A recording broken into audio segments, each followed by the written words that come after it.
کہ جو قائد کا خواب تھا، جس طرح کا وہ ملک چاہتے تھے، وہ شاید ابھی تک ہم اس میں ناکام رہے ہیں. لیکن اچھی بات یہ ہے کہ ہم سب مل جل کر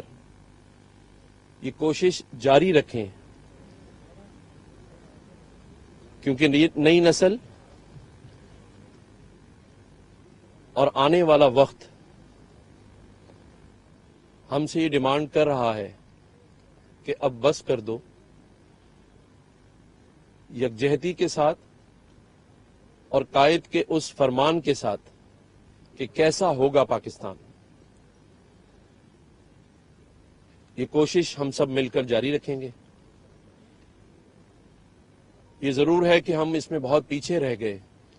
لیکن امید کی کرن کے ساتھ آگے بڑھنے کی پوری کوشش کریں گے، کیونکہ یہ پاکستان ہے تو ہم ہیں، اور اس کی ترقی میں ہم سب کا ساتھ اس لیے بھی ضروری ہے کہ ہمارا پڑوسی ملک بھارت نہیں چاہتا کہ پاکستان ترقی کرے. وہ ہماری ترقی کی راہ میں سب سے بڑی رکاوٹ ہے،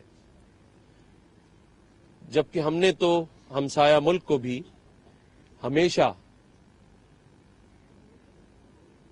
یہی سوچ کر سب کچھ بھلا دیا کہ اس خطے کی ترقی ہماری ترقی ہوگی.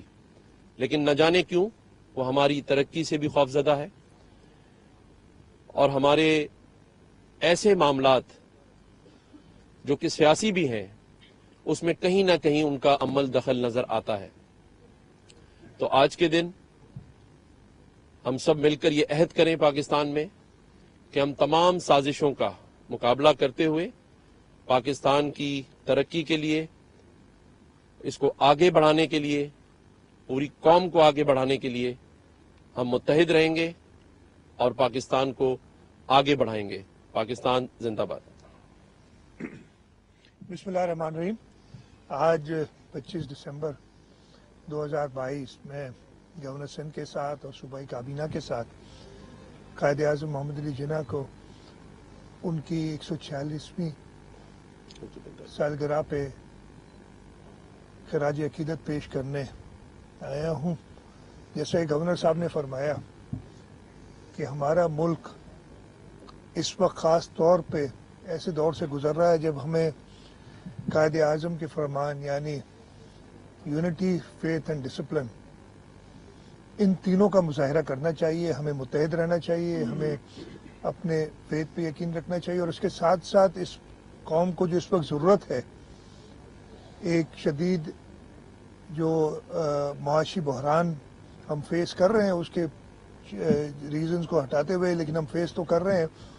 ان کے لیے ہمیں ڈسپلن کی سخت ضرورت ہے کہ ہم سب مل کے متحد ہو کے اس بحران سے اور اس مشکل سے اس ملک کو نکالیں. اور مجھے پورا یقین ہے کہ پاکستانی قوم اس مشکل وقت میں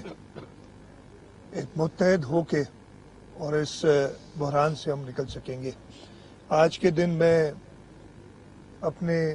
کشمیری بھائیوں کو بھی ضرور یاد کروں گا جو ہندوستان کے شدید مظالم، ہندوستان کی حکومت کے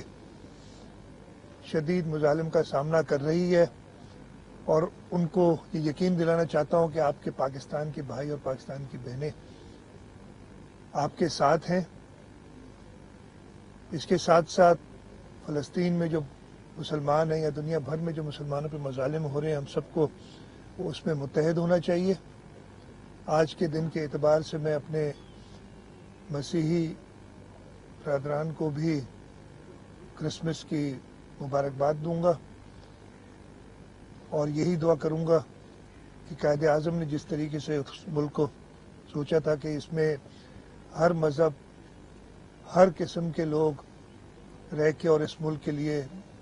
بہتر کام کریں گے، ہم سب اس میں کامیاب ہوں. پاکستان زندہ باد. سیلاب زدگان کو بھی نہیں بولیں گے انشاءاللہ.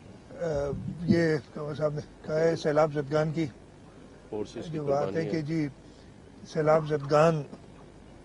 اس ملک میں ہم نے یہ مانسون میں بہت ہی شدید سیلاب دیکھا ہے خاص طور پہ صوبہ سندھ میں، اور صوبہ سندھ کی حکومت وفاق کے ساتھ مل کے ان کی بحالی کے لیے کام کر رہی ہے، اور انشاءاللہ تعالی ہم پوری کوشش کریں گے کہ ان کو ریہیبلیٹیٹ کریں۔ اس کے ساتھ ساتھ اس وقت معاشی بحران کے علاوہ ایک اور جو نئی ٹیررزم کی ویو آئی ہے، خاص طور پہ پچھلے دنوں میں خیبر پختونخوا میں جو بنوں میں واقعہ ہوا، وہاں اس میں 3 ہمارے فوجی شہید ہوئے، جن میں سے ایک شکارپور کا بھی شہید تھا۔ اس کے ساتھ ساتھ اسلام آباد میں یہ خودکش حملے کو ناکام بناتے ہوئے پولیس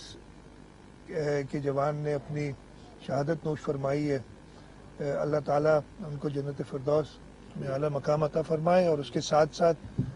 اس تازہ جو ٹیررزم کی ایک ویو ہے جس کی آپ کو ریزنز پتہ ہیں، جو ہمارے ہمسایہ ملک ہیں دونوں طرف، ان کے جو عزائم ہے پاکستان کے لیے، تو اس لیے بھی خاص طور پہ ضرورت ہے کہ ہم سب متحد ہو کے اور اس ٹیررزم کے واقعات کا مقابلہ کریں۔ اور میں آپ کو پورا یقین دلاتا ہوں کہ ہمارے حکومت، ہماری پولیس، ہماری مسلح افواج سب متحد ہو کے ان دہشت گردوں سے مقابلہ کرے گی، کرتی رہی ہے، اور انشاءاللہ تعالیٰ ان کو جہنم رسید کریں گے۔ وزیر اعلیٰ سندھ مراد علی شاہ اور گورنر سندھ کامران ٹیسوری بابا قوم کو خراج عقیدت پیش کرنے کے لیے مزار قائد پر پہنچے ہیں، جہاں پر انہوں نے میڈیا سے گفتگو کی ہے۔ آپ نے